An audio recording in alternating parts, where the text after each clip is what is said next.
மதிமுகம் நேயர்களுக்கு வணக்கம். இது அரசியல் திண்ணை. இன்று நமது அரசியல் திண்ணை நிகழ்ச்சியில சிறப்பு விருந்தினராக அரசியல் விமர்சகர் செந்தில்வேல் இணைந்திருக்கிறார். பேசலாம்.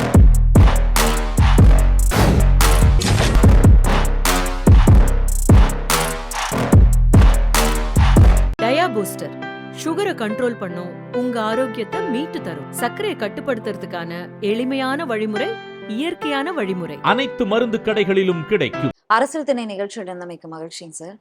ஓரணியில் தமிழ்நாடு அப்படின்னு உறுப்பினர்களை சேர்க்கிறாங்க திமுகவினர். உறுப்பினரா சேரல அப்படின்னா அந்த மகளிர் உரிமை தொகை திட்டத்துல இருந்து பெயர்கள் நீக்கப்படும். அந்த 1000 ரூபாய் வழங்கப்பட மாட்டாது அப்படின்னு மக்களை காப்போம் தமிழகத்தை மீட்போம் அப்படின்னு அதிமுகவினுடைய பொதுச் செயலாளர் சுற்றுப்பயணத்துல நேற்றைக்கு பேசியிருக்கார்.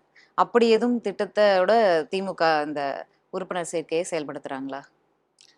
எடப்பாடி பழனிசாமி சொல்றதெல்லாம் நீங்க இவ்வளவு சீரியஸா எடுத்துட்டு கேள்வி கேட்கறது எனக்கு காமெடியா தான் இருக்கு. இல்ல, எதிர்க்கட்சி தலைவர் அப்படிங்கிற அந்தஸ்துல இருக்காரு இல்லையா? ஓகே, அந்த பொறுப்புணர்வோடு அவர் தமிழ்நாட்டினுடைய உரிமைகளுக்காக அமித்ஷாவிடம் சண்டை போட்டால் மகிழ்ச்சி. அந்த பொறுப்புணர்வோடு அவர் நீட்டுக்கு எதிரான தமிழ்நாடு சட்டமன்ற சட்ட திருத்த மசோதாவிற்கு ஏன் இன்னும் ஒன்றிய அரசு ஒப்புதல் தரவில்லை, நீங்க அதுக்கு ஒப்புதல் கொடுத்தா தான் நாங்க உங்க கூட கூட்டணி வைப்போம்னு பாஜக கேட்டிருந்தா மகிழ்ச்சி. அதெல்லாம் அவர் செய்ய மாட்டாரு. இந்த கூட்டணியை எந்த நிபந்தனையும் இல்லாம தான் சேர்ந்திருக்காங்கன்னு அமித்ஷாவே சொல்லிட்டாரு. அப்புறம் அது என்ன கூட்டணி? அது எந்த நிபந்தனை இல்லாம சேர்ந்தா அதுக்கு பேர் என்ன கூட்டணி? தமிழ்நாடு நலன் காக்க எதையாவது அந்த மாதிரி ஏதாவது செஞ்சிருக்கலாம். ஸோ எடப்பாடி பழனிசாமி சேக்கிழார் எழுதிய கம்பராமாயணத்தை பிடித்தவர். அவரிடம் இதை தவிர வேற என்ன எதிர்பார்க்க முடியும்? இதைத்தான் எதிர்பார்க்க முடியும். பல குற்றச்சாட்டுகளை இந்த மக்களை காப்போம் தமிழகத்தை மீட்போம் அப்படின்னு தலைப்பு வச்சிருக்காங்க. தமிழகம் எடப்பாடி அவர்களால மீட்கப்பட வேண்டிய ஒரு சூழல் இருக்கு அப்படிங்கறதான் இந்த அவருடைய அந்த டைட்டிலுக்கான ஒரு பொருளா இருக்கும். திமுகவினுடைய ஆட்சி அப்படிதான் இருக்கா? ஏன்னா பல குற்றச்சாட்டுகளை, போற இடத்துல எல்லாம் மக்கள் வெள்ளத்துல நான் நீந்திட்டு வரேன், போற இடத்துல எல்லாம் மக்கள் எங்கிட்ட அவ்வளோ கும்பிடுறாங்க, அவ்வளோ கோரிக்கைகளை வைக்கிறாங்க, கனிம வள கொள்ளை, மணல் கொள்ளை, எந்த சொன்ன எதையுமே நிறைவேற்றல, நாங்க ரொம்ப அவலத்துல இருக்கோம், நீங்க தயவு செஞ்சு ஆட்சிக்கு வாங்க எடப்பாடியாரேன்னு கேட்குறாங்க அப்படிங்கிற வார்த்தையை மென்ஷன் பண்றாரு. அப்படி கேட்குற மக்கள் ஓட்டு போட்டுக்கணும்ல. தொடர்ச்சியா ஏன் அவர் தோற்றுக்கிட்டே இருக்காரு இல்லையா? கடந்த நாடாளுமன்ற தேர்தல், சட்டமன்ற தேர்தல், உள்ளாட்சி தேர்தல், அதற்கு முந்தைய நாடாளுமன்ற தேர்தல், இடைத்தேர்தல், தேர்தலை சந்திப்பதற்கு அஞ்சி நடுங்கி தேர்தலை சந்திக்காமல் ஓடிக்கொண்டிருக்கக்கூடிய எடப்பாடி பழனிசாமி அல்ல அவர். பட் அவர் சொல்றது உண்மை என்னன்னா, தமிழகத்தின் சில உரிமைகளை மீட்போம் அப்படிங்கிறார் இல்லையா? அதுல நான் உடன்படுறேன், அது மீட்கணும். ஆனா அந்த உரிமைகளை எல்லாம் அமித்ஷாட்ட அடகு வச்சது யாரு? எடப்பாடி பழனிசாமி தானே. 4 ஆண்டு கால திமுக தான் தங்களுடைய வளர்ச்சிக்காக, தங்களுடைய சுயநலத்திற்காக எந்த அளவுக்கும் இறங்கி போவாங்க அப்படின்னு ஒரு குற்றச்சாட்டை பிரச்சாரத்துல முன்வைக்கிறாரு. அதுக்கு ஏதாவது ஒரு உதாரணத்தை சொல்லுங்க. ஒண்ணு நீங்க சொல்லுங்க, இல்ல அவரு சொல்லுங்க. ஏதாவது ஒண்ணு. நாங்க நேரடியா தான் போய் அமித்ஷா வீட்டு கதவை தட்டியிருக்கோம், அதுல எந்த தவறும் இல்ல. திமுக மாதிரி மறைமுகமா நாங்க போய் கதவை தட்டல. அமித்ஷா வீட்டு கதவை தட்டுறதுல என்ன தப்பு இருக்கு அப்படின்னு துணை முதலமைச்சரை பார்த்து கேட்கிறாரு. அமித்ஷான்னு தான் சொன்னாரான்னு தெரியல. ஏன்னா இன்னைக்கு பார்த்தேன் அந்த வீடியோவை. அவர் அமித்ஷான்னு கூட சொல்ல தெரியல, ஏதோ அம்சாங்கிறாரு. சரியா, ஓகே, அவ்வளவுதான். அவர்கிட்ட போய் நம்ம என்ன பேசுறது? நீங்க அவர் தன்னுடைய கட்சி தலைவர் பதவியை காப்பாற்றிக் கொள்வதற்கு போராடி கொண்டிருக்கிறார், பாவம். நீங்க ஒரு அறிவார்ந்த வாதத்தை எடுக்கலாம்னா எடுக்கலாம்.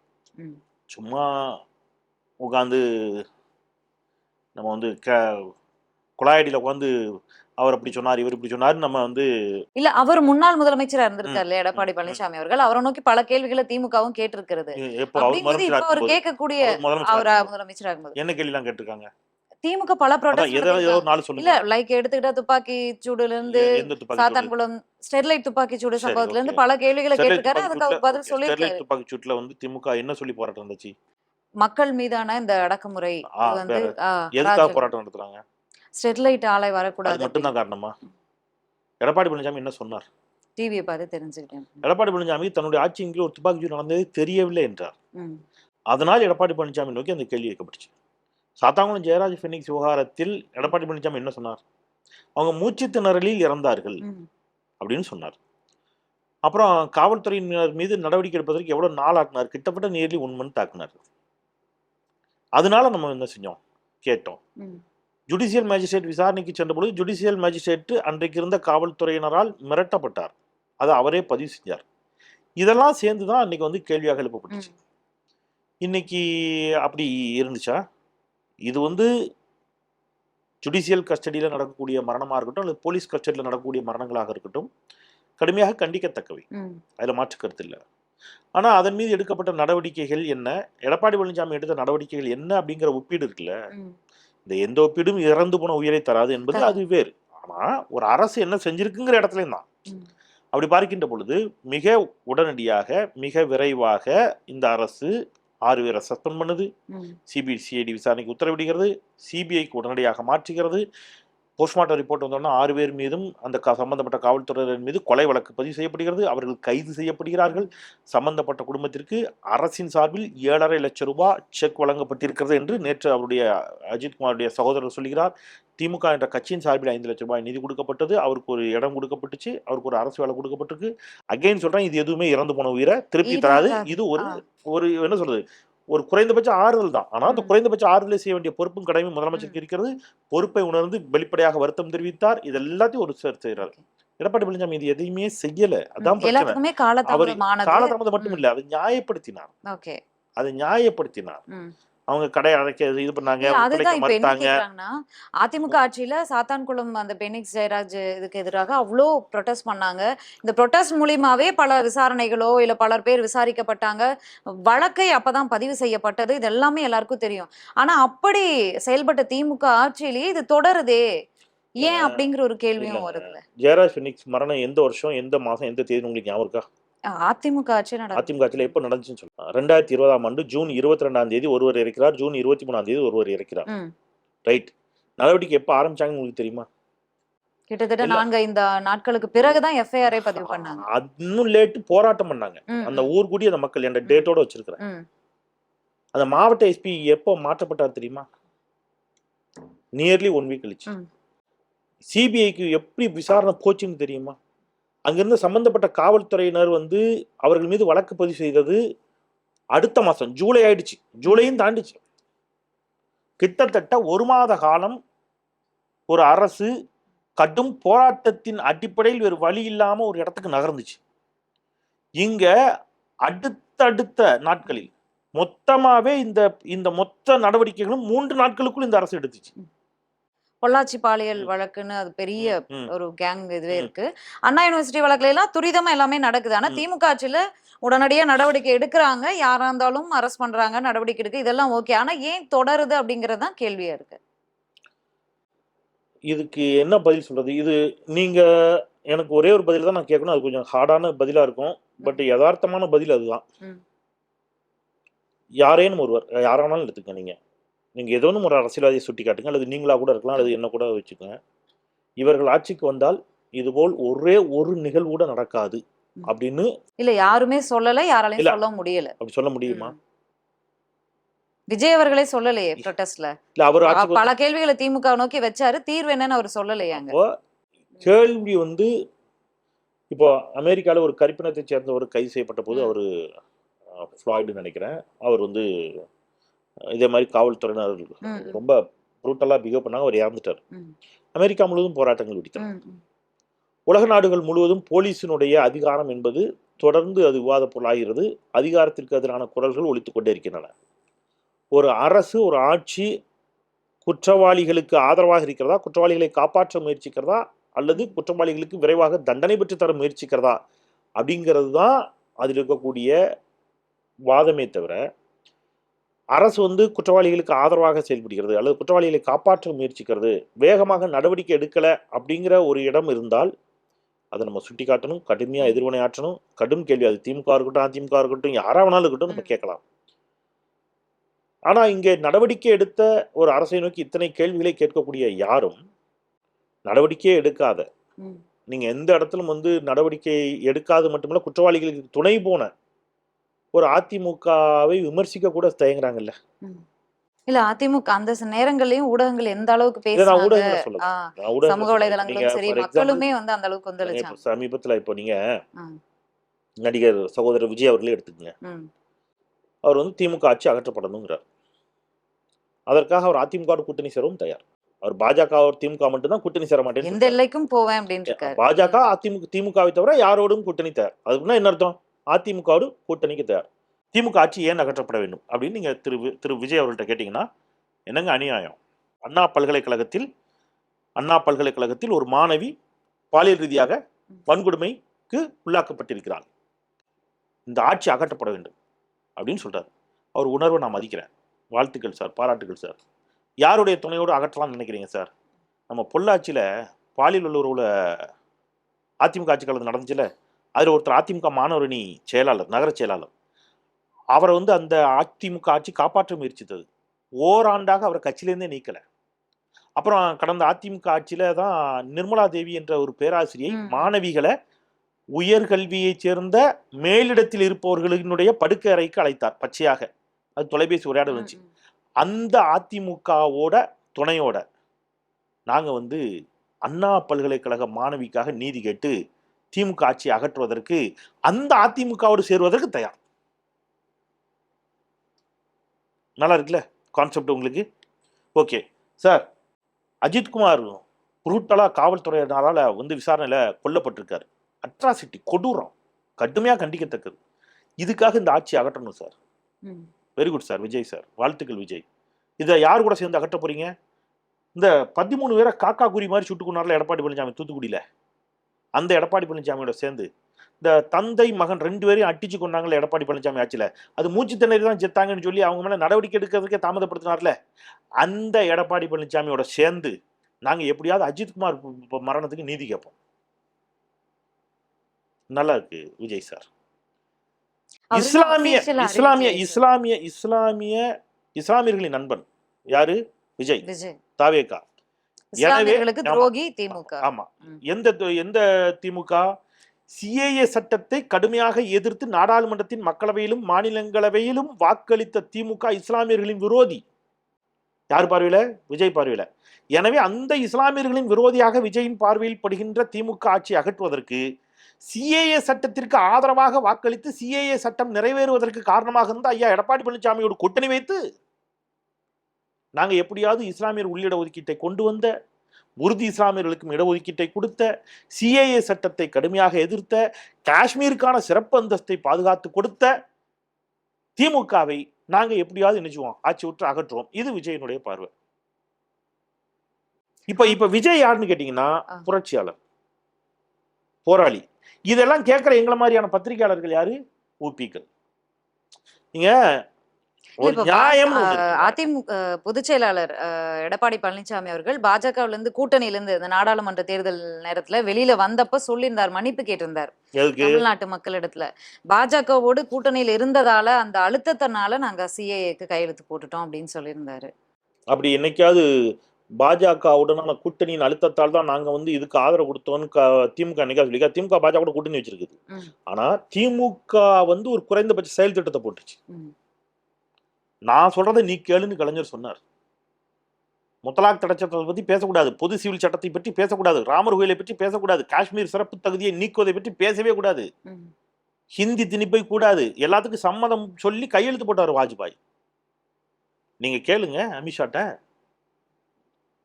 எங்க கூட கூட்டணி வைக்கணும்னா சிஏஏவை திரும்ப பெறுங்க சொல்லுங்க எடப்பாடி பழனிசாமி. இல்ல ஏற்கனவே அதான் சொல்லிட்டாங்க, பப்ளிக்காவே அனௌன்ஸ் பண்ணிட்டாங்க. கூட்டணியிலே சொல்றாங்க எந்த நிபந்தனையும் இல்ல, அதிமுக இடத்துல எந்த நிபந்தனையும் இல்லன்னு சொல்லிட்டாங்க. இப்ப எந்த நிபந்தனையும் இல்லை என்று சொல்லி தமிழ்நாடு விரோத, தமிழின விரோத செயல்பாடுகளில் தொடர்ந்து ஈடுபடக்கூடிய பாஜகவோடு கூட்டணி வைத்திருக்கக்கூடிய எடப்பாடி பழனிசாமி புரட்சியாளர் வாழும் சேகுவேராவா? அவர் நேத்து ஒரு விஷயம் கேட்டாரு, மக்களை பார்த்து கேட்கிறாரு. போன எலெக்ஷன்ல 1500 ரூபாய் தருவேன்னு நான் சொன்னேன், என்ன ஏமாத்த நீங்க ஓட்டு போடாம 1000 ரூபாய் தரேன்னு சொன்ன, திமுகவுக்கு ஓட்டு போட்டீங்களே, 1000 ரூபாய் ஒழுங்கா தராங்களா? நான் ஆட்சிக்கு வந்தா அவங்க தராதையும் சேர்த்து தரேன் அப்படின்னு சொல்லி மக்கள்கிட்ட. சோகவர்ஷினி அவர்கள் ஒரு பேட்டி எடுத்திருந்தார், யார? எடப்பாடி பழனிசாமி. அதுல அவர் சொல்றாரு, 1000 ரூபாய் கொடுக்க முடியாதுங்க. எப்படிங்க கொடுக்க முடியும்?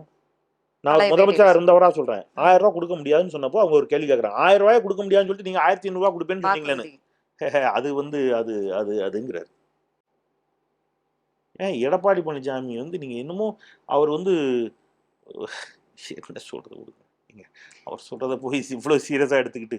அமித்ஷா அவர்கள் இந்த கூட்டணி அறிவிச்சப்பவே கூட்டணி ஆட்சி அப்படின்னு சொல்லிட்டாரு. ஆனா டிரான்ஸ்லேஷன் மிஸ்டேக் அப்படின்னு சொன்னாங்க. பலமுறை தமிழகம் வந்த போதும் மீண்டும் மீண்டும் உறுதிப்படுத்திட்டு போயிட்டாரு. பிரபல நாளிதழ்லையுமே கொடுத்தாச்சு, அது பிரிண்ட்லயே வந்துருச்சு.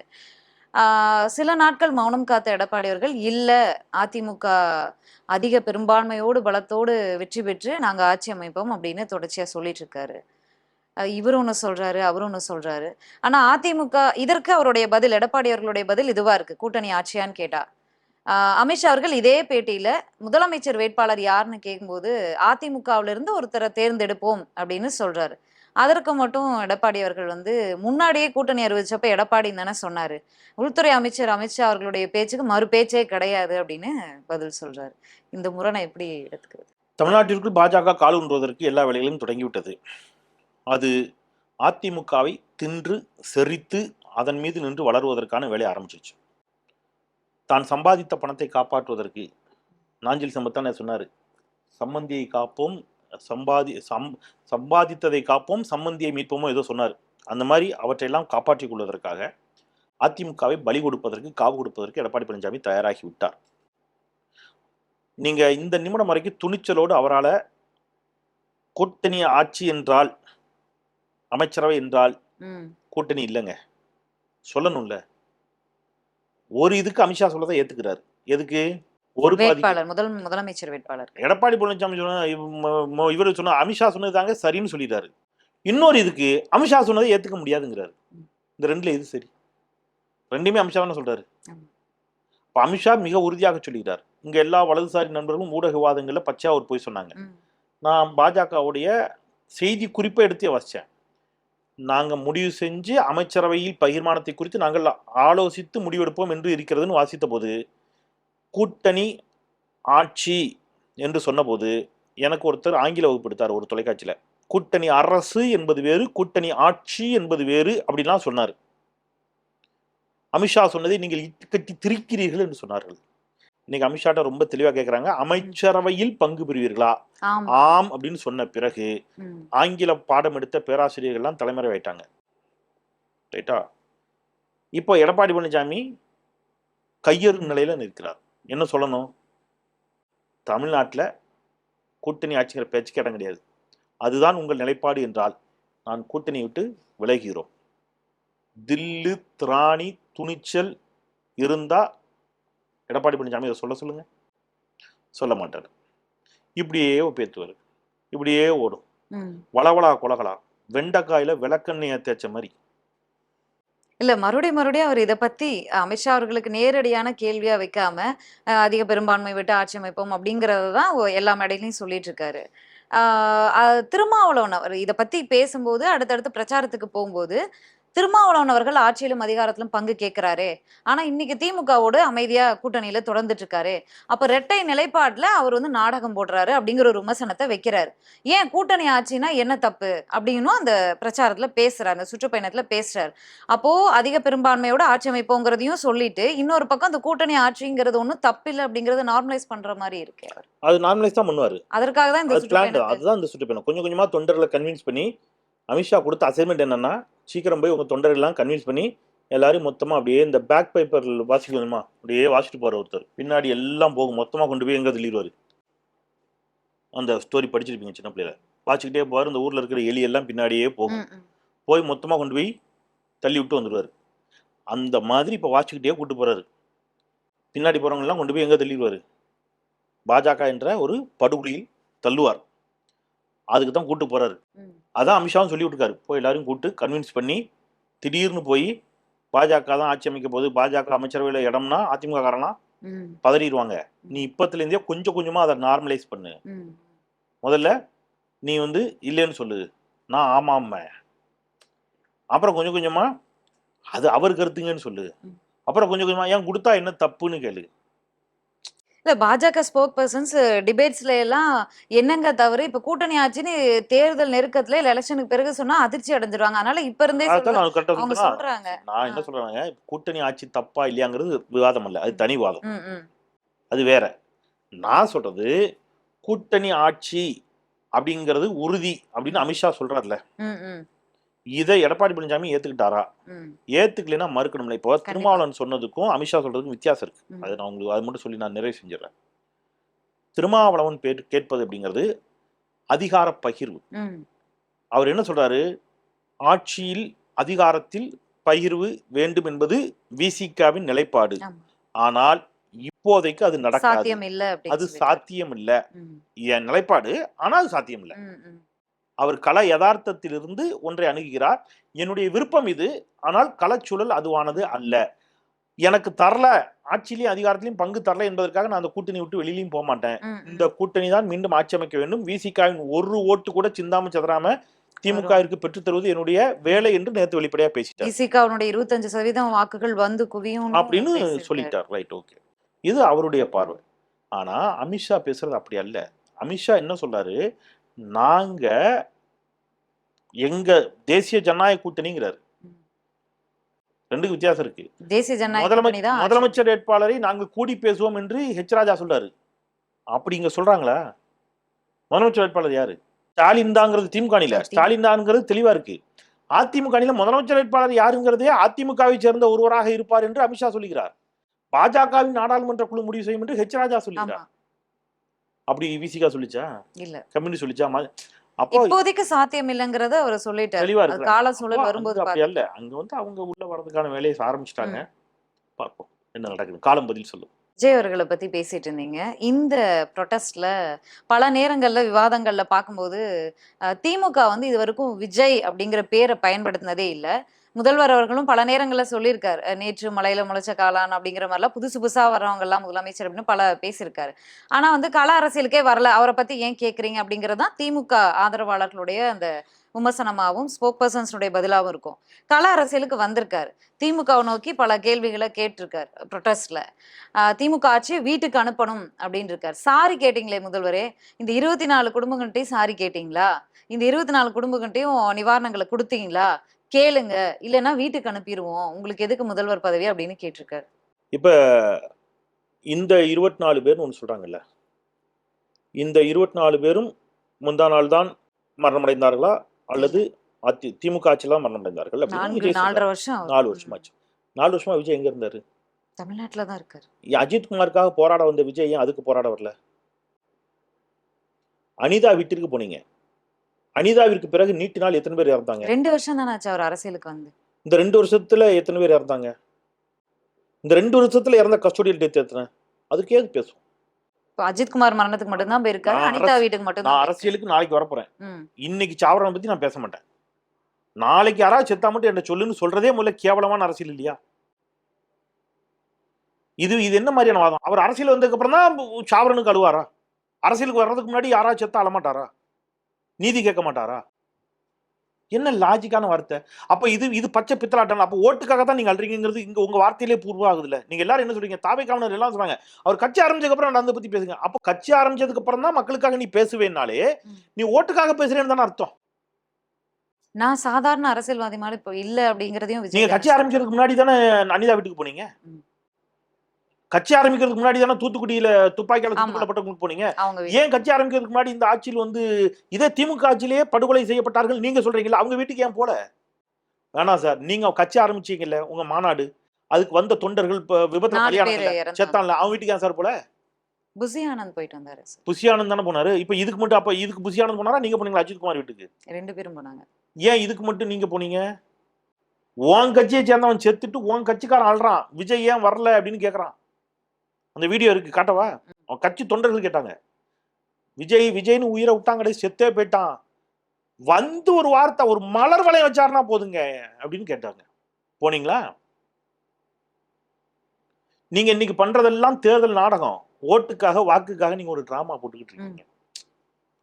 மக்கள் பார்த்துட்டு தானே இருக்கிறாங்க. இல்ல பல கேள்விகளை கேக்குறாரு அவரு. நாங்க வந்து நீதிமன்றத்தை நோக்கி நாங்க போனோம், எதுக்கு நாங்க வந்து கேக்குறோம் அஜித்குமார் இல்ல இந்த அஜித்குமார் வழக்குல. சார் இது எனக்கு புரியவே இல்ல. நீதிமன்றம் தலைமையில ஒரு நீதி விசாரணை வேணும் நாங்க கேட்டோம், அதுக்கு பயந்துதான் சிபிஐ கிட்ட ஒப்படைச்சிருச்சு திமுக இந்த அஜித்குமார் வழக்க அப்படின்னு ஒரு விஷயத்த பேசுறேன். சொல்றேன், தப்பாடுது. இப்ப யாரோ ஒருத்தர் வெள்ளையனே வெளியேறு இப்ப போராட்டம் நடத்தினா உங்களுக்கு சிரிப்பு வரும்ல. கிட்டத்தட்ட அன்னைக்கு அஜித்குமாருக்கு அவருக்கு நடத்தின போராட்டங்கிறது சார் ஒரு விஷயம் எல்லாம் முடிஞ்சு அதுக்கான விசாரணை ஆரம்பிக்கப்பட்டு நீங்க எப்போ ஒரு போராட்டம் நடத்துவாங்கன்னு சொல்லுங்க. எனக்கு நீதி கேட்டு போராட்டங்கிறது நீதி மறுக்கப்படுகின்ற பொழுது நடத்தக்கூடிய போராட்டம். கைது செய்யு போராடுவோம், அங்க கைது செஞ்சுட்டாங்க. நீதி வேண்டும்னு போராடுவோம். நீதி விசாரணை தொடங்கி இருக்குது. இந்த ஆர்ப்பாட்டத்துடைய நோக்கம் என்னன்னு கரெக்டா யாராவது ஒருத்தர் சொல்லுங்க. திமுக விலைவாசி உயர்வு தான் நோக்கம்னு அவர் சொல்றாருல. அவர்தான் பதாகையும் பிடிச்சிருக்காரு. சாரி வேணா நீதி வேணும் அப்படின்னு சொல்லி. Correct sir.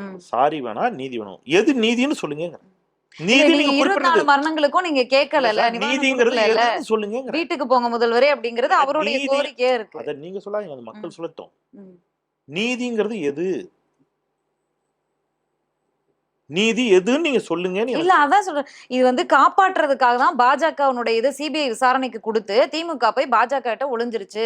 இந்த விசாரணை அமைப்புகள்லாம் பாஜகவுடைய கைப்பாவையா தான் இருக்குங்கிறது சிபிஐ, வருமான வரித்துறை எல்லாத்தையுமே அப்படின்னு விஜய் சொல்றாரு. இதெல்லாம் கைப்பாவையா இருக்கு. நீங்க சொன்னீங்க அதிமுக ஆட்சி காலத்துல நீங்க சொன்னீங்கல்ல, இன்னைக்கு நீங்க மட்டும் போய் அங்க ஒளிஞ்சுக்கிறீங்களா அப்படின்னு அவர் கேக்குறாரு.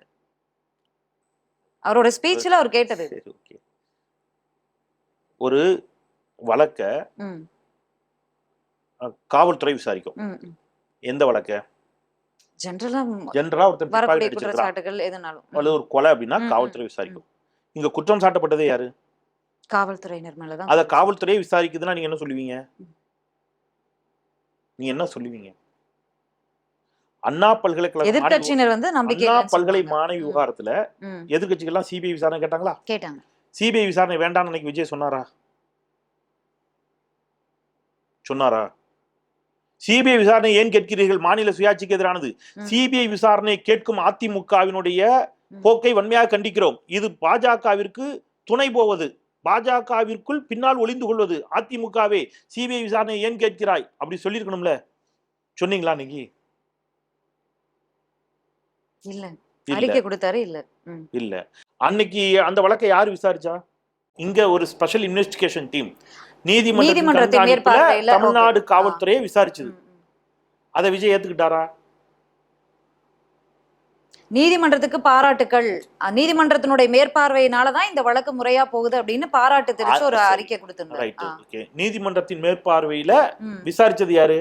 மாநில அரசு, மாநில காவல்துறை. மாநில காவல்துறைக்கு நீங்க ஏதாவது அதுக்கு வந்து ஓகே வெல் அண்ட் குட் குறிக்காக அப்படி ஏதாவது சொன்னீங்களா? நீதிமன்றத்துக்கு தான் பாராட்டு தெரிவிச்சிருந்தாரு. அப்போ இங்க வந்து குற்றவாளிகளாக குற்றம் சாட்டப்பட்டிருப்பது யாரு? காவல்துறையினர். அப்போ காவல்துறையினர் மீதே குற்றம் சாட்டி இருக்கின்ற பொழுது அந்த வழக்கை காவல்துறையினரே விசாரித்தால் அதுக்கும் நீங்க என்ன சொல்லுவீங்க? எப்படி நீதி கிடைக்கும்? முறையா நடக்கல, சிபிஐ விசாரணை வேணும்னு கேட்பாங்க. விஜய் ஏன் அப்படி சொல்றாரு நான் சொல்லட்டுமா? ஒருவேளை சிஎம் சிபிஐக்கு கொடுக்கலன்னு வைங்க, அடுத்த நாள் விஜய் ஒரு அறிக்கை கொடுப்பாரு. ஏன் அடுத்த நாள் கொடுப்பாருங்கிறது தான் முக்கியமான கேள்வி. ஏன்னா முந்தின நாள் ஷூட்டிங். விஜய் என்னைக்கு ஆர்ப்பாட்டம் நடத்தினார் சொல்லுங்க? கடந்த ஞாயிற்றுக்கிழமை. ஏன் ஞாயிற்றுக்கிழமை ஆர்ப்பாட்டம் நடத்தினாரு? இந்த சம்பவம் நடந்தது இன்னைக்கு. அஜித்குமார் மரணம் என்னைக்கு நடந்துச்சுங்க? அது நடந்து பல நாள் ஆகுதே சார். ஏங்க உங்களை வந்து பஸ்ல ஒருத்தன் வந்து தெரியாம உங்களை காலை மிதிச்சிட்டாங்க. நீங்க உடனே ஐயோ அம்மானு கத்துவீங்களா? 6 நாள் கழிச்சு கத்துவீங்களா? உடனே தான். ஏன் இவ்வளவு நாள் கழிச்சு கத்துறீங்க நீங்க? ஏன்னா ஷூட்டிங் டைம் உங்களுக்கு. நீங்க ஜனநாயகன் படப்பிடிப்பில் இருக்கீங்க. ஞாயிற்றுக்கிழமை ஷூட்டிங் கிடையாது. ஞாயிற்றுக்கிழமை ஷூட்டிங் கிடையாது, ஃப்ரீயாக இருக்கேன், 6 மணிக்கு மேலே நான் பிஸியாகிடுவேன், காலையில் வச்சுக்கோங்கப்பா. அதுவும் ஒரு 3 நிமிஷம் வருவேன், போயிடுவேன், வெயில் ஆகாது, வந்து 3 நிமிஷத்தில் பேசிட்டு. சாத்தாங்குளத்தில் அப்பா பையன் 2 பேர் இறந்தாங்கல்ல, அவங்க பேர் என்ன சொல்லுங்க? ஜெயராஜ் பெனிக்ஸ். என்ன பேருங்க? ஜெயராஜ் பெனிக்ஸ். விஜய் என்ன சொன்னார் தெரியுமா? ஜபராஜ்னர். ஜெயராஜா ஜபராஜனே தெரியல. ஸ்கிரிப்ட்ல என்ன கொடுத்துருக்கோ அதை வாசிட்டாரு. சரியா? அப்ப விஜய் ஏன் வெயிட் பண்றாருன்னா, ஒரு 2 நாள் லேட் பண்ணி இருந்தா விஜய் கேட்டிருப்பாரு, சிபிஐக்கு இந்த வழக்கை ஒப்படைக்க வேண்டும் பாரு. அதுக்கப்புறம் சிஎம் கொடுத்திருந்தாருவீங்க, எங்கள் அழுத்தத்திற்கு அடிபணிந்தது திமுக பாரு. இவங்க யாருடைய மலிவான அரசியலுக்கும் இடம் கொடுக்காம முதலமைச்சர் என்ன செஞ்சிட்டாரு? அதேதான் சொல்றாரு. இவர்களுடைய யாருடைய மலிவான அரசியலுக்கும் இடம் கொடுக்காமல் முதலமைச்சர் வேக வேகமா நடவடிக்கை எடுத்துட்டாரு. ஏன்னா எல்லாத்தையும் எடுத்துட்டாரு. எடப்பாடி பழனிசாமி மாதிரி போற நினைச்சோம், எல்லா நடவடிக்கை எடுத்துட்டாரு. இப்ப என்ன சொல்றது அப்படின்னா, இப்ப எடுத்த உடனே ஏன் எடுத்த? உத்தரவிடும் போதே முதலமைச்சர் அதை மென்ஷன் பண்ணிருக்காரு. இது வந்து சிபிசிஐடியை விசாரிக்கலாம், ஆனா வந்து எதிர்த்தரப்புல இருந்து பல கேள்விகள் எழும் அப்படிங்கறதுனால சிபிஐயிடம் ஒப்படைக்கிறோம்னு முதலமைச்சரே தெரிவிச்சிருக்காரு. ஆனா இப்ப என்ன சொல்றாங்கன்னா, தாவேக்கானுடைய அழுத்தத்துக்கு பயந்து தான் வந்து சிபிஐக்கு ஒப்படைச்சிருக்காரு, சிபிஐங்கிறதுல போய் ஒளிஞ்சுக்கிச்சு திமுக அப்படிங்கிறது தான் விஜய் அவர்களுடைய விமர்சனமா இருக்கு, இன்றைய விமர்சனமா இருக்கு. எனக்கு பயந்து தான் விஜய் அந்த அறிக்கையை கொடுத்தாரு. உண்மை இல்லைங்க, நான் எனக்கு பயந்து தான் விஜய் வந்து ஏன் விஜய் போராட்ட காலத்துக்கு வரலன்னு செந்தில்வேல் கேட்பான்னு பயந்து தான் விஜய் வந்து அந்த போராட்டத்துக்கு வந்தார். தெரியுமா உங்களுக்கு? தமிழ்நாடே அதுதானே சார் கேக்குது. ஒரு பிரஸ் மீட் கொடுக்க மாட்டாரு, ஏன் ப்ரொடெஸ்ட் பண்ண மாட்டாரு, கள அரசியலுக்கு ஏன் வரலன்னு தானே கேக்குறேன். அது எனக்கு பயந்து தான் அவர் வந்தார். நான் சொல்றது உங்களுக்கு எப்படி இருக்கு? இப்படித்தான் விஜய்க்கு பயந்து அரசு செயல்படுதுன்னு சொல்றது. தாவேக்காவை பார்த்து திமுக பயப்படுதுங்கிறத ஆரம்பத்துல இருந்து இன்று வரைக்கும் சொல்லிட்டு இருக்காங்க. நான் கூட சொன்னேன் ஒரு தொலைக்காட்சியில, உண்மையா, அது ஆக்சுவலி உண்மையாதான், பல பேர் அதை காமெடியா எடுத்துக்கிட்டாங்க, ஃபேக்ட் தான். விஜயனுடைய கடைசி 4 படம் சொல்லுங்க எதெல்லாம்? படமும் ஃபிளாப், பெரிய வெற்றி கிடையாது.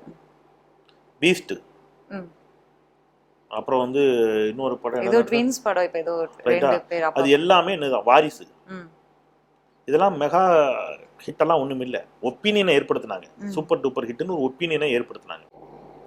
துணிவும் வாரிசும் ஒன்றா இருந்துச்சு. துணிவு ஹிட் ஆன அளவுக்கு வாரிசு ஹிட் ஆகலை. நான் வெறுப்பெறுப்பின்றி பேசுறேன். எனக்கு விஜய் மீது அரசியல் ரீதியாக வரும் விமர்சனம் உண்டு, அது வேற. விஜயனுடைய துப்பாக்கி சூப்பர் டூப்பர் ஹிட், நானே ஒத்துப்பேன். கில்லி இப்போ போட்டாலும் நானே உட்காந்து பார்ப்பேன், அது வேற. ஆனா விஜயனுடைய கடைசி 4 படங்கள் பெரிய வெற்றி பெற்ற படங்கள் இல்லை. கம்பேரிட்டிவ்லி நீங்க வந்து அமரன் பயங்கர ஹிட், தியேட்டர்ல ஓடி ஹிட் ஆன படத்தை நான் சொல்றேன் மேடம். அமரன் பயங்கர ஹிட், ஆனா அந்த அளவுக்கு விஜய் படங்கள் ஹிட் ஆகல. சூரியோட படங்கள் ஹிட் ஆக ஆரம்பிக்கும்.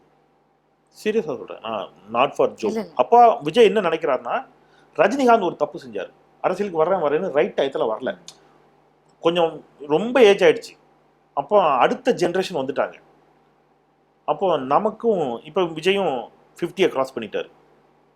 அடுத்த ஜென்ரேஷன் யாரை பார்க்க ஆரம்பிச்சிட்டாங்கன்னா, சிவகார்த்திகேயன், அவங்களுடைய இதுவே ஜானரே மாறிடுச்சு. யோகி பாபு படம்லாம் ஹிட் ஆகுது. ஆனா விஜய் வந்து நான் யோகி பாபு வரேன் அப்படின்னு தானே சொல்றாரு. அதுதான் சொல்றேன், யோகி பாபு, சூரி, சிவகார்த்திகேயன் உள்ளிட்டவர்கள் எல்லாம் படம்னா ஹிட் ஆக ஆரம்பிச்சிச்சு. நம்ம இனிமேல் ஹீரோவா நடிக்க முடியாதுன்னு பயந்து போய் தான் அவரு சினிமா விட்டு வெளியில வர்றாரு. ஆக்சுவலி அதான் உண்மை. அது பலருக்கும் அது புரியல. ஓகே, இல்ல இப்போ ஒரு அறிக்கை கொடுத்திருக்காரு இன்னைக்கு காலையில, தமிழக அரசியல் களத்தின் முதன்மை சக்தியான தாவேகாவின் 2வது மாநில மாநாடு 25ஆம் தேதி நடைபெறும் அப்படின்னு ஒரு ஸ்டேட்மெண்ட் கொடுத்திருக்காரு. அந்த அளவுக்கு இந்த கிட்டத்தட்ட 1.5 வருஷம் 2 வருஷம் ஆக போகுதுன்னு நினைக்கிறேன். 2 வருஷத்துல தமிழகத்தினுடைய அரசியல் களத்திலேயே முதன்மை சக்தியா வளர்ந்துருச்சுன்னு பாக்குறீங்களா தாவேகா? அவங்களுடைய நம்பிக்கை தானே, அதை நம்ம எப்படி குறைத்து மதிப்பிட முடியும்? இல்ல அரசியல்ல அந்த அளவுக்கு இந்த எலெக்ஷன்ல தேர்தல் வணங்க தெரிய வரும். நீங்க ஒரு பையன் ஃபர்ஸ்ட் மார்க் நீங்க சொல்றீங்க, பரீட்சை எழுதி பேப்பர் ரிசல்ட் வரும், நான் வந்து அவன் வந்து 0 மார்க் வாங்குவான்னு நான் சொல்றேன். ஒரு மாணவன் நான் குறை மதிப்பீடு செய்யல. நான் விஜய் எந்த இடத்துல விஜயனுடைய அரசியல் செயல்பாடுகளில் எனக்கு விமர்சனம் இருக்கு. அதே சமயத்தில் நான் விருப்பின்றி பேசுறேன். விஜயை நான் குறை மதிப்பீடும் செய்யல, விஜயை மிக மதிப்பீடும் செய்யாதீர்கள் என்று சொல்கிறேன். ரெண்டுக்குமான வித்தியாசம் இருக்கு. விஜய் தான் அடுத்த முதலமைச்சர்னு சொல்றதுலே அது சாத்தியமே இல்லை. விஜய்க்கெல்லாம் ஓட்டே வராதுன்னு நான் சொல்ல மாட்டேன். ரெண்டும் பிராக்டிக்கலா நான் பேசுறேன். அப்ப விஜய்க்கு கணிசமான ஓட்டு விழும் கண்டிப்பா, அதுல மாற்று கருத்தே இல்லை. அது விழணுமான்னு கேட்டீங்கன்னா அது வேற, அதுல எனக்கு மாற்று கருத்து உண்டு. பட் விழுமான்னு கேட்டீங்கன்னா விழும். பிராக்டிக்கலா நான் பேசுறேன். அப்போ அவங்க போய் கேட்டீங்கன்னா நீங்க என்ன சொல்லுவீங்க? நாங்க வளரல என்ன சொல்லுவாங்க? முதன்மை சக்தி தான் சொல்லுவாங்க. ஆனா அவங்க வளர்ந்துருக்காங்களா, முதன்மை சக்தியா இருக்காங்களா, அவங்களுக்கு எத்தனை % ஓட்டு இருக்கு, இதெல்லாம் வந்து நமக்கு ஏதாவது தேர்தல் முடிவுகள் வந்தாலே தெரியும். ஓகே, அதிமுகவை பத்தி இது வரைக்கும் எங்கேயுமே விமர்சிக்கல. குறிப்பா இந்த காவல்துறை மரணம், இந்த அஜித்குமார் அப்படிங்கிற இளைஞர் வந்து காவல்துறையுடைய அந்த விசாரணை அந்த விஷயத்தினாலதான் உயிரிழக்கிறார். அப்ப இவரை யாரை நோக்கி இந்த ப்ரொடெஸ்ட் பண்றாரு அப்படின்னா காவல்துறையினருடைய அத்துமீறலை நோக்கி. அந்த 24 மரணங்களும் மட்டும்தான் காவல்துறையினர், அது வரைக்கும் தான் நான் போராடுவேன் அப்படிங்கிறாருல, அதை எப்படி பாக்குறீங்க? ஏன்னா இந்த அதிமுக 10 ஆண்டு காலத்துல கிட்டத்தட்ட 400க்கும் மேலான காவல்துறை மரணங்கள் நிகழ்ந்திருக்கு. இதுக்கு மட்டும்தான் செலக்டிவா போராடுவேன் அப்படிங்கறத எல்லாரும் கேட்கிறோம். நீங்க ஒரு மாற்று என்று வருகின்ற பொழுது எல்லோருக்கும் மாற்று என்று சொல்லலாம். இப்ப நம்ம ஏன் விமர்சிக்கிறோம்னா நமக்கு என்ன தனிப்பட்ட காழ்ப்புணர்ச்சி அப்படிலாம் இல்லை. இப்ப சகோதரர் சீமான் அவர்கள் மீது கூட நமக்கு இருக்கக்கூடிய விமர்சனமா தான். இதே தூத்துக்குடி துப்பாக்கிச்சூடு சம்பவத்திற்கு பிறகு சீமான் அவர்கள் ஒரு பேட்டி கொடுக்கின்ற பொழுது அவர் சொல்றாரு, எடப்பாடி பழனிசாமிக்கு தெரியாதுதான், உண்மைதான் அப்படிங்கிறாரு. அதாவது எடப்பாடி பழனிசாமி எனக்கு தெரியாமலே துப்பாக்கிச்சூடு நடத்திட்டாங்கிறத நம்புறாரு. எடப்பாடி பழனிசாமி எடப்பாடி பழனிசாமி குற்றமற்றவர், அவருக்கு இதை பத்தி தெரியாது, ஐயோ பாவம் நல்ல மனுஷன்னு சர்டிஃபிகேட் கொடுக்குறாரு. இல்ல அவரோடு இருந்து இன்னைக்கு வெளியில வந்தவரே சொல்லியிருக்காரு, அந்த துப்பாக்கிச்சூடு நடந்த அன்னைக்கு நாம் தமிழர் சார்பாக அங்க போராட்டம் நடத்த இருந்தது, கடைசி நேரத்துல அதிகாலையில போன் பண்ணி இன்னைக்கு ப்ரொடெஸ்ட் எல்லாம் யாரும் போகாதீங்கன்னு சொன்னாரு, அன்னைக்கு தெரியல எங்களுக்கு அப்படின்னு சொல்றாரு. தெரியல மேபி அப்போ அவருக்கு முதலே தெரிஞ்சிருக்கு, அப்ப சீமானுக்கும் தெரிஞ்சிருக்கா, இந்த கேள்விலாம் இருக்குது. அப்போ இதெல்லாம் தான் நமக்கு கோவம் வருது. அப்ப நம்ம என்ன கேட்கறோம்னா, நீங்க 13 பேரை சுட்டு கொன்ன எடப்பாடி பழனிசாமி நல்லவருங்கிறீங்க இல்லையா? ஒரு துப்பாக்கி சூடுனா அப்படி ஒரு எனக்கு புரியல. இது நீங்க யோசிச்சு பாருங்க, அந்த இடத்துல ஸ்டாலின் இருந்து தானே விஜய் என்ன பேசியிருப்பாரு, சீமான் என்ன பேசியிருப்பாரு? மனசாட்சியோட மக்கள்கிட்ட கேட்குறேன், வெறுப்பின்ட்டு கேட்குறேன். அப்ப நீங்க எடப்பாடி பழனிசாமியை யாருமே கேட்க மாட்டாங்க, காப்பாற்றுறதுக்கு முயற்சி பண்ணா அந்த எடப்பாடி பழனிசாமியோடு கை கோர்ப்பதற்கு யார் தயாரா இருக்கா? விஜய் தயாரா இருக்கிறார். அந்த எடப்பாடி பழனிசாமி நல்லவர்னு சீமான் சர்டிஃபிகேட் கொடுக்குறாரு, நிரபராயுதம், அவருக்கு ஒன்றும் தெரியாதுங்கிறாரு. இப்ப நீங்கெல்லாம் இங்க எது நடுநிலைன்னு ஆயிடுச்சுன்னா மேடம், இங்க எது நடுநிலை, இங்க எது புரட்சி அப்படின்னா, திமுகவை நோக்கி கேள்வி கேட்பது மட்டுமே புரட்சி, திமுகவை நோக்கி கேள்வி கேட்பது மட்டுமே நடுநிலை அப்படிங்கிற ஒரு இடத்துக்கு ரொம்ப நாளா ஊடகங்கள், சமூக வலைதளங்கள், வலதுசாரிகள் எல்லாரும் சேர்ந்து செட் பண்ண அஜெண்டா இது, நரேட்டிவ். அது இப்போ உடைய ஆரம்பிக்குது. அது உடைய ஆரம்பிக்கும் போது இங்க பலரால தாங்க முடியல. யாரெல்லாம் அதை உடைக்கிறார்களோ அவர்கள் எல்லோர் மீதும் இங்கே ஒரு பெரும் தாக்குதல், உளவியல் தாக்குதலை ஊடகங்களின் மூலமாகவும் சமூக ஊடகங்களின் மூலமாகவும் இவர்கள் தொடுக்கிறார்கள். பல விவாதங்களை தாவைக்காவினர் சொல்லுவது, நம்ம ஆரம்பத்துல இருந்து இன்று வரைக்கும் அதிமுகன்ற வார்த்தையே எதுலையுமே பயன்படுத்த மாட்டீங்களே. இப்ப தமிழ்நாடு வளர்ச்சி பெற்ற மாநிலமாக இருப்பதற்கும் சரி, இல்ல பல விஷயங்கள் பின்னோக்கி பிரச்சனைகள் தமிழ்நாட்டுல மத்திய அரசு கொண்டு வர திட்டங்களாகட்டும், மசோதாகட்டும், மக்கள் விரும்பாத சிலது வரதுக்கும் காரணமான இரு திராவிட கட்சிகள் மாற்றி மாற்றி ஆட்சி பண்ணியிருக்காங்க. ஒரு குற்றச்சாட்டை வைக்கிறீங்க அப்படிங்கும்போது இரு திராவிட கட்சிகள் மேலேயும் கேட்கணும். அப்படிங்கும்போது ஏன் திமுக நோக்கி மட்டும் கேட்குறீங்க அப்படின்னா, இன்னைக்கு ஆட்சியில் இருப்பது திமுக தான், திமுகவை எதிர்த்து தான் நாங்க அரசியல் பண்ணுவோம் அப்படிங்கிறாங்க. இது சரியான பார்வைன்னு தான் நினைக்கிறீங்களா? இல்லைங்க, அப்படி அந்த பார்வை தப்பு இல்லை. நான் என்ன சொல்ல, இப்படி வரேனே திமுக சரியில்லை அப்படின்னு விஜய் சொல்றாரு, நான் இப்படி வரேன் கரெக்டுங்க, அப்ப அதிமுக வரட்டுங்க நான் சொல்றேன். நீங்க அதிமுக வரக்கூடாதுன்னு நீங்க நினைச்சீங்கன்னா, இல்லைங்க அதிமுக வரக்கூடாது ஏன்னு சொல்லி ஒரு 10 காரணத்தை சொல்லணும்லேங்கிறேன். நீங்க திமுக இல்லைன்னு நீங்க முடிவு பண்ணிட்டீங்க, ஒரு வாதத்துக்கு வச்சுக்கிறேன், திமுக சரியில்லைன்னு விஜய் சொல்றாரு, அந்த வாதம் சரின்னு வச்சுப்போம். திமுக சரியில்லை, அப்ப ஏன் அதிமுக திருப்பி ஆட்சிக்கு வரக்கூடாது அப்படிங்கிற கேள்விக்கு அதிமுக ஆமாங்கும், விஜய் ஏன் ஆமாங்கிறாருங்கிறேன். அப்ப விஜய் என்ன சொல்லணும்? திமுக அதிமுக இரண்டுமே சரி, அதிமுக ஆட்சிக்கு வரலாமா கூடாதா, அதை மட்டும் விஜய் சொல்லுங்க. திமுக சரியில்லைங்க, திமுக பதிலாக அதிமுக ஆட்சிக்கு வரலாம், ஓகேவா? விஜய் ஏத்துக்கிறாரா? ஏத்துக்க மாட்டேன்னாருனா ஏன் ஏத்துக்க மாட்டீங்க அப்படிங்கிறதுக்கு ஒரு 10 காரணத்தை சொல்லணும்ல. அதை நீங்க இப்படி இந்த கேள்வி கேளுங்களேன் சார், அதிமுக நீங்க அதை விடுங்க, அதை பேசாதீங்கன்னு தான் சொல்றாங்களே தவிர அதை பத்தியே பேசாதீங்கிறாங்க. கூட்டணியில இருக்கக்கூடிய அமித்ஷா அவர்கள் கூட எம்பி எலெக்ஷன் நேரத்துல இரு திராவிட கட்சிகளையும் வீட்டுக்கு அனுப்ப வேண்டிய நேரம் வந்துருச்சு, இரு திராவிட கட்சியிலும் ஊழல் கட்சிகள் இன்னைக்கு பாஜகவை கேக்குறாங்க மக்கள் அப்படின்னு பேசிட்டு இன்னைக்கு கூட்டணியில இருக்காரு. அமித்ஷா அவர்கள் கூட பேசிட்டாரு. ஆனா விஜய் ஏன் இரு திராவிட கட்சிகளும் வேண்டாம், நாங்க ஆட்சிக்கு வரோம், எங்களுக்கு ஓட்டு போடுங்கன்னு ஏன் கேட்க மாட்டேங்க? அந்த கேள்வி நீங்க விஜய்ட்ட தான் கேட்கணும். விஜய்க்கான கேள்வி ஏன்ட கேட்டா நான் என்ன பதில் சொல்றது? இன்னொரு விஷயம் ஏன் சொல்ல மாட்டேங்கிறாரு, நான் எப்படி பதில் சொல்லுவேன்? நான் உங்களோட சேர்ந்து விஜய்ட்ட கேட்கிறேன் கேள்வி, ஏன் சார் சொல்ல மறுக்கிறீங்கன்னு கேள்விதான் கேட்க முடியும். சரி, ஓகே. இந்த ப்ரொட்டஸ்ட்ல போராடுறாரு, திமுக விமர்சிக்கிறாரு, ஏன் கேட்கல, சாரி கேட்கல, அவங்களுக்கு கொடுங்க இதை அப்படிங்கிறாரு, அந்த 400 பேரை பத்தி கவலை இல்லை, அதெல்லாம் இருக்கு. ஒரு பக்கம் காவல்துறையினருக்குமே பல பிரச்சனைகள் இருக்கு, அங்க பணியிடங்கள் பல நிரப்பப்படாம இருக்கு, போதிய ஆட்கள் இல்லை, அவங்க மன உளைச்சல் இருக்காங்க, பல விஷயங்கள் இருக்கு, ஏன் நடக்குது அப்படின்னு அவங்கள நோக்கி எதுவும் எந்த சைடுமே ஒரு வேலை கூட பார்க்கல அப்படிங்கிறது. இல்ல நான் ஆட்சிக்கு வந்தா இந்த சொல்யூஷனை கொடுப்பேன், என் ஆட்சியில வந்து ஒரு மனம் நகலாது அப்படின்னு ஏன் சொல்லல அவரு? யாரும் பேச மாட்டா, அதான் சொல்ல, அது இங்க எழுதப்படாத விதி ஆயிடுச்சு. இது எல்லாமே திமுக ஆட்சியில ஒரு விதமா பேசணும், அதிமுக ஆட்சி வந்தா ஒரு விதமா பேசணும், அதான் இங்க இருக்கக்கூடிய எழுதப்படாத விதி. அதிமுக ஆட்சியில் சொல்லி ஜெயலலிதா அவர்கள் பரமக்குடி துப்பாக்கி சூட்டுல 6 தலித்துகளை காக்கா குருவி மாதிரி சுட்டு கொண்டாங்க. ஒரு நியாயசனும் கேட்கல, ஒருத்தமாய் திறக்கல. அதெல்லாம் எனக்கு வேதனையாக இருக்கிறது. அந்த துப்பாக்கி சூட்டிற்கு பிறகு மரியாதைக்குரிய அண்ணன் ஜான் பாண்டியன் அவர்கள், அந்த துப்பாக்கிச்சூடே ஜான் பாண்டியன் அண்ணன் கைது செய்யப்பட்டு வளநாடு துப்பாக்கிச்சூடு தளத்துக்கு அழைத்து செல்லப்பட்டு விட்டார் அப்படிங்கிற செய்தி பரவியோட தான் அங்கே அந்த 4 முக்கு ரோடுன்னு சொல்லுவாங்க பரமக்குடியில், அதில் மக்கள் போராடுறாங்க. நான் அங்கே நேரில் போனேன், உண்மை அறியும் குழுவோட நான் போயிருந்தேன், பேராசிரியர் ஆர் மார்க்ஸோட. தொலைக்காட்சியில இருந்தேன். எங்களுடைய செய்தியாளர்கள் எடுத்த ஃபுட்டேஜஸ் தான் வந்து பல இடங்கள்ல வந்து பகிரப்பட்டுச்சு. அந்த போராட்டமே அண்ணன் ஜான் பாண்டியன் பரமக்குடிக்கு இமானுவேல் சேகரன், தியாகி இமானுவேல் சேகரன் அவர்களுக்கு நினைவஞ்சலி செலுத்துவதற்காக மரியாதை வருகிறார். செலுத்துவதற்காக. அவரை வரக்கூடாதுன்னு தடுத்து அரெஸ்ட் பண்ணிடுச்சு ஜெயலலிதா அம்மாவுடைய போலீஸ். அரெஸ்ட் பண்ணது பிரச்சனை இல்லை, அரெஸ்ட் பண்ணி எங்க கூட்டு போயிட்டாங்கன்னா வல்லநாடு துப்பாக்கி சூடும் தளத்துக்கு கூட்டு போயிட்டாங்க. அப்போ வேகமா வேற ஒரு மாதிரியா பதட்டம் ஆயிடுச்சு. துப்பாக்கி சூடும் தளத்துக்கு ஏன் கூட்டு போறாங்க, அப்போ அவர் உயிருக்கு எதுவும் ஆபத்தோ அப்படிங்கிற மாதிரி செய்தி பரவுகிறது. அவருடைய ஆதரவாளர்கள், தோழர்கள், அம்பேத்கரிய சிந்தனையாளர்கள் எல்லாம் 4 முக்கு ரோட்ல போராட்டம் பண்றாங்க. காக்கா குருவி சொல்ற மாதிரி 6 பேரை சுட்டு கொண்டாங்க. அதன் பிறகு சில மாதங்களில் வந்த தேர்தலிலேயே அண்ணன் ஜான் பாண்டியன் யாரோட கூட்டணி இருந்தாரு? அதிமுக கூட்டணியில் இருந்தார். சீமான் கொந்தளிக்கல, யாரும் கேட்கல. ரைட். பக்கத்து நாட்டு சண்டையை ஏன் நிறுத்தல திமுகன்னு இப்போ வரைக்கும் கேள்வி கேட்கக்கூடிய யாரும்.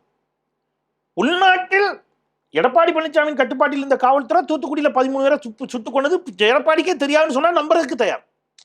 நீங்க வித்தியாசத்தை நல்லா புரிஞ்சுக்கணும் மேடம்.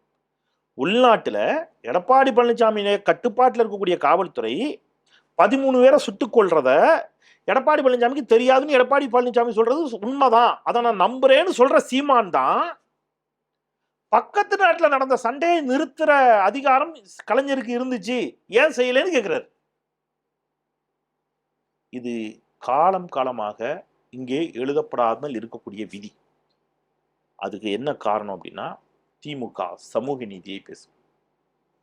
திமுக ராமர் கோவில், பாபர் மசூதி இடிக்கப்பட்ட இடத்தில் ராமர் கோவில் கட்டுவதற்கு எதிர்ப்பு தெரிவிக்கும்.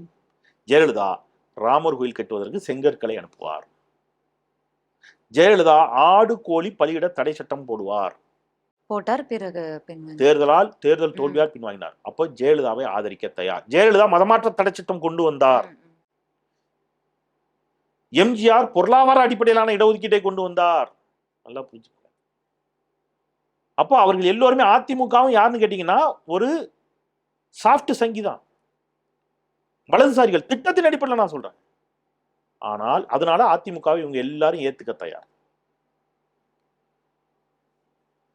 திமுக சமூக நீதியை பேசும். அனைத்து சாதியினரும் அர்ச்சகர்னு சொல்லும். நல்லா புரிஞ்சுங்க. திமுகவுடைய திட்டங்கள் அல்ல இவர்களுக்கு பிரச்சனை. திமுக அனைத்து சாதியினர் அர்ச்சகர்னு பேசுறதை கைவிட்டுட்டா, திமுக தமிழ் மொழியில் வழிபாடு என்பதை பேசுவதை கைவிட்டு விட்டால், திமுக இடஒதுக்கீட்டிற்காக தொடர்ந்து பேசுவதை கைவிட்டு விட்டால், திமுக தமிழ் மொழி சார்ந்து, தமிழ் இனம் சார்ந்து கீழடி அகழாய்வு, இரும்பின் காலம் தமிழ்நாட்டில் தான் தொடங்கியது, இது போன்ற ஆரியத்திற்கு எதிரான நடவடிக்கைகளை கூர்மைப்படுத்துவதை திமுக கைவிட்டு விட்டால், நாளைக்கே திமுக புனிதமான கட்சின்னு அத்தனையும் சொல்லுவான். நீங்க இருக்கக்கூடிய நுண்ணரசியலை விளங்கிக்கணும். இந்த எல்லா பிரச்சனையும் காரணம் இந்த நூலிலை வேறுபாடு தான். அதனாலதான் தொல்காப்பிய பூங்கா எழுதிய கலைஞரை இவன் சிறுமைப்படுத்துவான், திருக்குறளுக்கு உரை எழுதிய கலைஞரை சிறுமைப்படுத்துவான். ஜெயலலிதா எந்த வருஷம் பிறந்தாங்கன்னு ஞாபகம் அவங்களுக்கு? 1948. கலைஞர் எந்த வருஷம் திரைப்படத்துறைக்குள்ள வந்து முதல் படத்துக்கு வசனம் எழுதி, ராஜகுமாரி படத்துக்கு வசனம் எழுதி சம்பாதிச்சது எப்ப தெரியுமா? 1947. ஜெயலலிதா பிறப்பதற்கு ஓராண்டிற்கு முன்பாகவே பொருளாதார ரீதியாக வலிமையாக இருந்தவர் கலைஞர். 1952 பராசக்தி திரைப்படம் வெளியாகிறது. இன்னைக்கு மதிப்பில் அவர் பெற்ற சம்பளம் பல கோடி. அன்னைக்கு 1952 ஜெயலலிதா மேடம் 4 வயசு குழந்தை. ரைட். 1957 9 வயது சிறுமி ஜெயலலிதா. கலைஞர் சட்டமன்றத்திற்குள் எம்எல்ஏவாக நுழைஞ்சிட்டாரு. 62 2வது முறை எம்எல்ஏ. 65 ஜெயலலிதா அவர்கள் 18 வயது நிரம்பிய பொழுது குடும்ப வறுமையின் காரணமாக, அண்டர்லைன் பண்ணிக்கங்க, குடும்ப வறுமையின் காரணமாக ஜெயலலிதா திரைப்படத்துறைக்குள் நடிக்க வருகிறார். அவர் திரைப்படத்துறைக்குள் நடிக்க வந்த 2 வருஷத்துல கலைஞர் தமிழ்நாட்டினுடைய பொதுப்பணித்துறை அமைச்சர். 1967 திமுக ஆட்சியை பிடிச்சிருச்சு. திமுக ஆட்சியை பிடிப்பதற்கு 2 ஆண்டுகளுக்கு முன்பாகவே கலைஞர் கோபாலபுரத்துல சொந்தமா வீடு வாங்கிட்டார், சொந்தமா கார் வச்சிருந்தாரு. திரைப்படத்துறையின் மூலம் ஈட்டிய பெரும் செல்வம். ஆனா கலைஞர் சாப்பாட்டுக்கே வழியில்லாத ஒரு மாதிரியும், ஜெயலலிதா மைசூர் மகாராணியுடைய பேத்தி மாதிரியுமே இங்க பேசுற ஒரு பார்வை இருக்குல்ல. இந்த பார்வைக்கு என்ன காரணம் இல்ல? அப்போ நீங்க வந்து தமிழுக்கான செம்மொழி அங்கீகாரத்தை பெற்று தருவார் கலைஞர். அவரை தமிழரே இல்லையம்மா.